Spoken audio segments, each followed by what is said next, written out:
Good evening. It's Kathy Beatty with Divorce Support Anonymous coming into your life, your world, just to give you some tips, some tools, some techniques as you go through the trauma and after the trauma of divorce. I am a domestic mediator. I also am a divorce coach, and I hold support groups. I've been doing that for 21 years, and I work with individuals going through divorce. And my goal is always, how do we minimize the damage? That's my goal. And that's what I work very hard to do in working with people, coming alongside of them as they go through the trauma of divorce.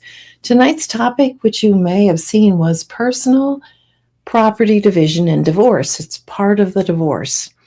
And it has its own emotional toll, I must say. It sounds pretty cut and dry, but it's not. And so I just want to give you some helpful tips as you go through this process, to help you set your mind in the right space as you do this, because it can be, again, emotional toll, very emotional, very surreal. It's like, you're kidding me.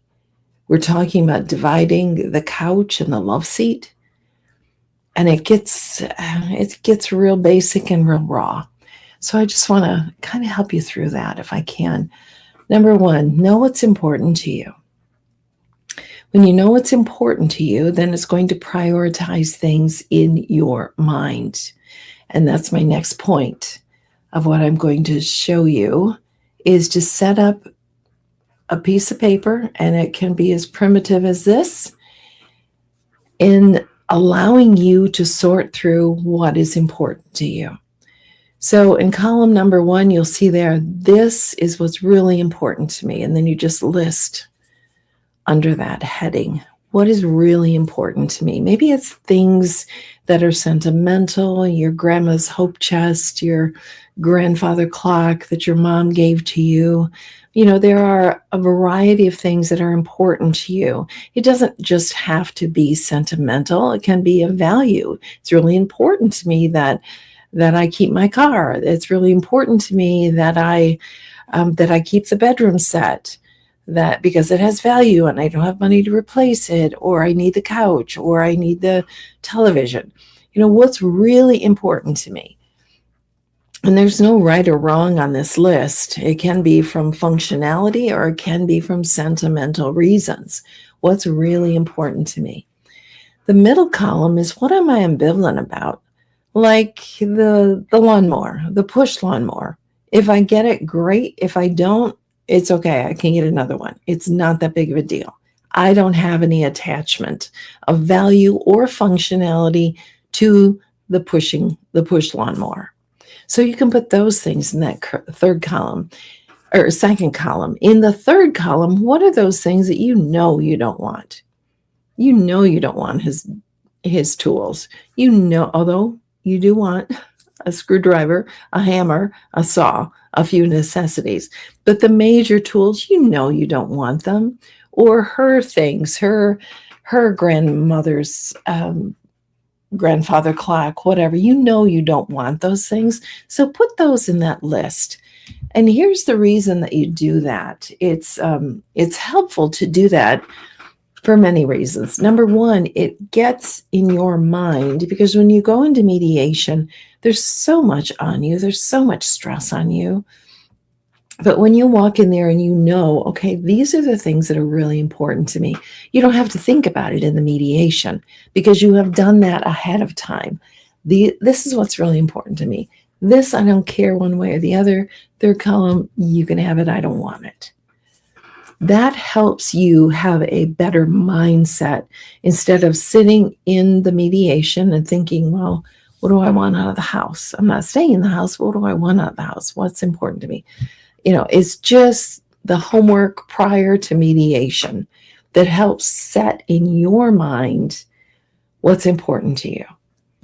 And then, of course, just because it's important to you doesn't mean it's not important to him or her. So you have to be flexible. Yeah, I really wanted to keep this certain item. I really wanted to keep this, I don't know, the dishes. I really wanted to keep the dishes. They're really important to me to keep the dishes. I've had the dishes ever since the babies were small. They're really important to me. But suddenly you find as you're working through this list and he really wants or she really wants those dishes for whatever reason, you think, you know what? It's okay. I can do without that. I can let that go. Because just because you have it set in your mind what those 3 columns are, doesn't mean that it's not going to conflict with what your spouse thinks is important as well. So be flexible. Hold on to it loosely. Number 4, know what worth fighting for. Know what is worth fighting for.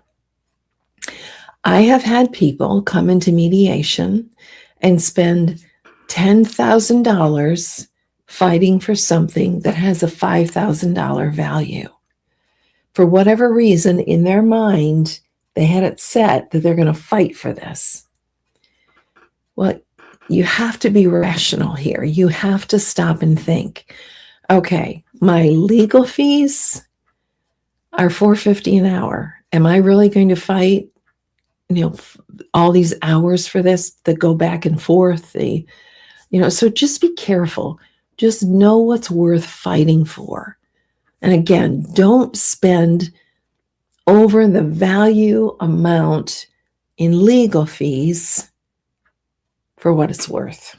It just doesn't make sense unless it's something truly sentimental. That's a different story. But just know what's worth fighting for, okay, when it comes to personal property. And that's all I'm talking about today is personal property. I'm not talking about the house or the retirement or anything else. I just wanted to center in on personal property because it can be a stumbling block in knowing what's worth fighting for and what's really important to you. And there is going to be an emotional toll of things. You are going to be dividing those things that were probably wedding gifts or gifts from your parents or their parents. And all of a sudden it hits you, oh my word, you're talking about dividing these household things. How in the world did we get to this? And when that surrealness hits you and that grief hits you, I want you to allow yourself to feel what you're feeling.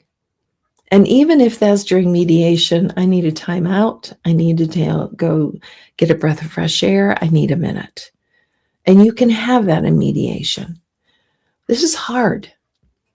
And it's not just the things that you're separating. It's the memories that you're separating. It's the family that you're separating. It can take an emotional toll on you. That one painting that you both loved that was such a prize. Now you're arguing over it. Who's going to keep it? And it's just so surreal. And it's so challenging. So give yourself that time just to take a step back, take a deep breath, and to give yourself a minute for whatever. Do you need to clear your mind? Do you need to grieve it? What do you need right now? Okay? And hopefully you can do that when you're listing things out. But there are going to be those moments like, I can't believe that she's going to take that. I can't believe that he would have the nerve to ask for that. That happens. It happens. It's part of the pain and trauma of divorce. It's not necessarily the things, it's the history of the things that can be very, very challenging and emotional for you. So be prepared. Be prepared for that. So this is a moment in time. As devastating as dividing the personal property or going through this trauma is, they are just things. And in the scheme of things, in the scheme of life, their value is going to minimize as the years go on. So I want to just give you just a couple of scripture verses, maybe I hope just to kind of center you and realize it is things, and we're both going to move forward, and these things are not going to last, and they're going to break, and it's not where your heart's at. It's not where your soul's at. And the value of it, really it's just stuff. So to put that in perspective a little bit, I just grabbed these verses. Those who live according to the Spirit set their mind on the things of the Spirit. What's really important here, eternally, what's really important for you, what's really important for the children. For to set the mind on the flesh is death. And the flesh is earthly things, earthly values, earthly beliefs. The mind set on the flesh is death, but to set the mind on the Spirit is life and peace. So I encourage you with this verse to invite God into this situation. Yes, even dividing your things, and ask Him to give you the perspective of what really matters right now. Because trust me, I have heard parties come together and quibble over the smallest of items, the smallest of things. Set your mind on the Spirit, on your spirit, the value of your spirit, the peace and life of your spirit.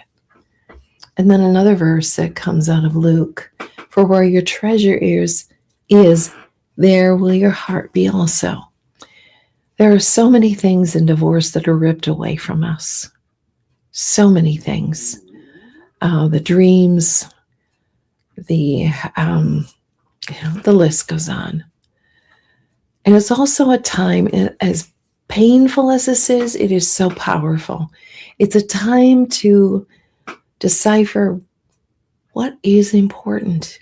Where is my treasure? What is important to me? And this is going to realign and readjust you in ways you had never dreamed of.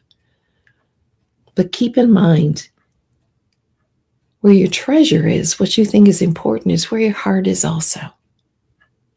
Make this a time, allow this to be a time to change you, to rip away all of the things that don't matter, to find the things that do. You matter. Your heart matters. Your future matters. God loves you so much and has such an incredible future for you. This around us is just things. It'll all crumble away. It'll all be gone. But your spirit won't. Your heart won't. It lasts for eternity. So focus where your treasure is, there will your heart be also. Allow this trauma, going through all these things, allow the Lord to teach you and to walk you through this, to show you what truly is important. Thank you for joining me tonight. This is Kathy Beatty with Divorce Support Anonymous, walking with you every step of the way through the trauma and after the trauma of divorce. Have a good evening.